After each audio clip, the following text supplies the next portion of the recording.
महाराष्ट्रात राष्ट्रपती राजवट लागू करण्याची ब्लॅक पॅन्थर पक्षाची राष्ट्रपतींकडे मागणी. दलित, आदिवासी, अल्पसंख्याकांवरील अन्यायाने ढासळलेल्या कायदा सुव्यवस्थेचा केला आरोप. सुभाष देसाई यांच्या नेतृत्वाखाली जिल्हाधिकाऱ्यांकडे निवेदन सादर.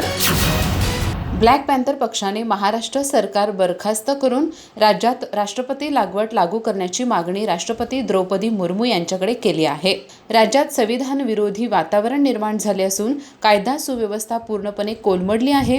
दलित, आदिवासी, बौद्ध, ख्रिश्चन, मुस्लिम तसेच सर्वसामान्य नागरिकांवर अन्याय वाढत असताना राज्य शासन बघ्याची भूमिका घेत असल्याचा गंभीर आरोप निवेदनातून करण्यात आला आहे. ब्लॅक पॅन्थर पक्षाचे संस्थापक अध्यक्ष सुभाष देसाई यांच्या नेतृत्वाखाली जिल्हाधिकाऱ्यांकडे हे निवेदन सादर करण्यात आले.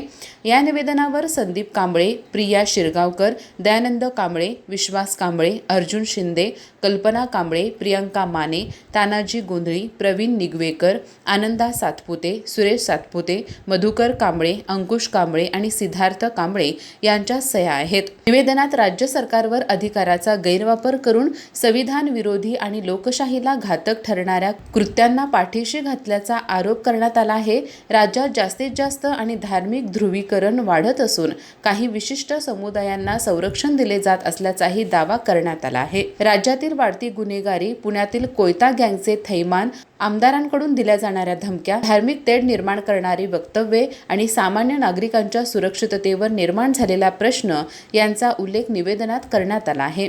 राज्यात मंत्रीही सुरक्षित नाहीत तर सामान्य नागरिकांची अवस्था काय असेल असा सवालही ब्लॅक पॅन्थर पक्षाने उपस्थित केला आहे.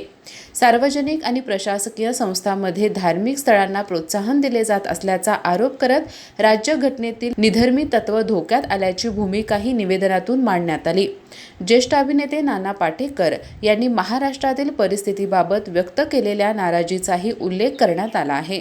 राज्यात भीतीचे वातावरण निर्माण झाले असून लोकशाही व्यवस्थेवर जनतेचा विश्वास कमी होत असल्याचा दावा ब्लॅक पॅन्थर पक्षाने केला. अधिक माहिती आणि ताज्या घडामोडींसाठी आजच आमचे चॅनल सबस्क्राईब करा.